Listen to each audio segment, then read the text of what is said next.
नमस्कार मित्रांनो, उन्हाळा चालू झालाय आणि उन्हाळ्यामध्ये एक प्रॉब्लेम येतो की गायी गाभडतात म्हणजे गायीचं अबॉर्शन होतं.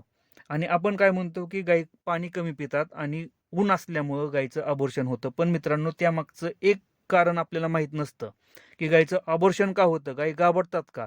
आणि तेच आपण व्हिडिओमध्ये बघणार आहे. व्हिडिओ हा शेवटपर्यंत बघा. व्हिडिओ जर आवडला तर लाईक करा. चॅनलवरती नवीन असेल तर चॅनलला सबस्क्राईब करायला विसरू नका. नमस्कार मित्रांनो, शेतकरी आणि टेक्नॉलॉजी आपल्या यूट्यूब चॅनलमध्ये स्वागत आहे. बऱ्याच टायमिंगला काय होतं की मित्रांनो, आता आपल्याला माहिती आहे की कडक ऊन पडलंय आणि म्हणजे उन्हाळा कडकच आहे. आपण पाणी पण कंटिन्यू ठेवतोय तरी सुद्धा गायीचं अबॉर्शन होतं म्हणजे गायी गाभडतात. 4थ्या-5व्या महिन्यात 6व्या महिन्यात गायी गाभडतात. त्याचं कारण आपल्याला समजत नाही आणि आपल्याला काय वाटतं की गायी उन्हामुळे गाभडते. मित्रांनो, ठीक आहे, तुमची गाय उन्हामुळे गाभडत असेल, पण मित्रांनो त्यामागचं आपल्याला कारण माहित पाहिजे की का गाभडते. कारण मित्रांनो, काय झालेलं असतं की एक गोष्ट 2 महिन्यापूर्वी आपण एक चूक केलेली असते. काय की आपल्या ज्या टायमिंगला कारखाना चालू असतो, आता प्रत्येक शेतकरी काय करतो की कारखाना चालू झाल्यानंतर ऊसाचं वाढ गोठ्यामध्ये वापरतो. वापरतो म्हणजे वापरतोच मित्रांनो. 99% शेतकरी ऊसाचं वाढ वापरतात का? कारण त्या टायमिंगला वैरण कमी पडलेली असती आणि त्या टायमिंगला प्रत्येक शेतकऱ्याला ह्या वाड्याचा वापर करावा लागतो. किती पण मोठा गोठा असू द्या किंवा लहान गोठा असू द्या, त्या गोठ्यामध्ये वाढ वापरलं जातं. आणि मित्रांनो, हिथंच हा पॉइंट आहे की ह्या वाड्यामुळे काय होतं की न्यूट्रिशन, मायक्रो न्यूट्रिशन असेल किंवा न्यूट्रिशन असू द्या मित्रांनो, हे त्या गायींमध्ये कमी होतं. काय कमी होतं मित्रांनो? एकतर मायक्रो न्यूट्रिशन असेल किंवा न्यूट्रिशन असतात की ह्या कमी होतात. तुमचं फॉस्फरस असू द्या, कॅल्शियम असू द्या, आयर्न असू द्या, ह्या गोष्टी मित्रांनो खूप कमी होतात ह्या वाड्यामुळं. सगळ्यात महत्त्वाचं काय असतं की फॉस्फरस कमी होतं मित्रांनो, की वाड्यामुळं फॉस्फरस, कॅल्शियम हे खूप कमी होतं. आणि काय होतं की ह्या फॉस्फरस कमी झाल्यामुळं मित्रांनो, ज्या टायमिंगला गाई ट्रेसमध्ये जाते, तणावात जाते ना, की गाप टाकायला सुरुवात करते. का? कारण ट्रेसमध्ये का जातात? एकतर कडक ऊन लागलेलं असतं, पाणी कमी पडलेलं असतं आणि ह्या फॉस्फरसच्या कमतरतेमुळे, कॅल्शियमच्या कमतरतेमुळे गायी ह्या तणावात जातात आणि तणावात गायी गेली, ट्रेसमध्ये गेली, ऑटोमॅटिकली गाय गाभडते मित्रांनो. म्हणून आपल्याला काय करायचं आहे मित्रांनो, लक्षात असू द्या, तुमची गाय गाभण असू द्या किंवा गायी वेलेली असू द्या किंवा गाय तुमची हिटवर येत नसू द्या, फॉस्फरस ट्रीटमेंट करणं गरजेचं आहे. असं नाही की तुमची गाय गाभण आहे म्हणजे फॉस्फरस इंजेक्शन द्यायचं नाही किंवा दिलं जात नाही. मित्रांनो, प्रत्येक गायीला फॉस्फरस ट्रीटमेंट करावी लागते. का? आत्ता लक्षात असू द्या की ज्या टायमिंगला आता उन्हाळा चालू होतो मित्रांनो, वाडं आपण कमी करतो किंवा बंदच होतं. आता आता आपल्याला माहिती आहे की वाडं बंदच झालेलं आहे. कारखाना बंद झाला की वाडं बंद होतं. कारण सीझनमध्येच चालतं फक्त.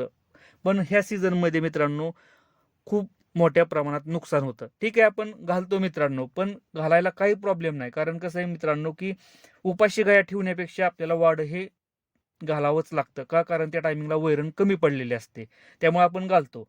पण आपल्याला काय करायचं आता, की आपल्या गायी गाभडू नये किंवा गायीचं अबॉर्शन होऊ नये, यासाठी आपल्याला काय करायचं मित्रांनो, ज्या टायमिंगला वाढ बंद होतं ना मित्रांनो, लक्षात असू द्या, की डॉक्टरांच्या सल्ल्यानं जर तुम्हाला देता येत असतील तर ठीक आहे. पण आपल्याला डॉक्टरांचा सल्ला घ्यायचा आहे तिथं. तुम्ही स्वतः घरच्या घरी हे करू नका मित्रांनो. जर माहीत नसेल तर, जर माहिती असेल तर तुम्ही देऊ शकता. पण माहीत नसेल तर मित्रांनो, डॉक्टरांच्या सल्ल्यानं आपल्याला ही ट्रीटमेंट करायची. काय करायचं की 10 ml हे इंजेक्शन इंट्रामस्क्युलर आपल्याला त्या गायीला टोनोफॉस्फेन द्यायचं आहे.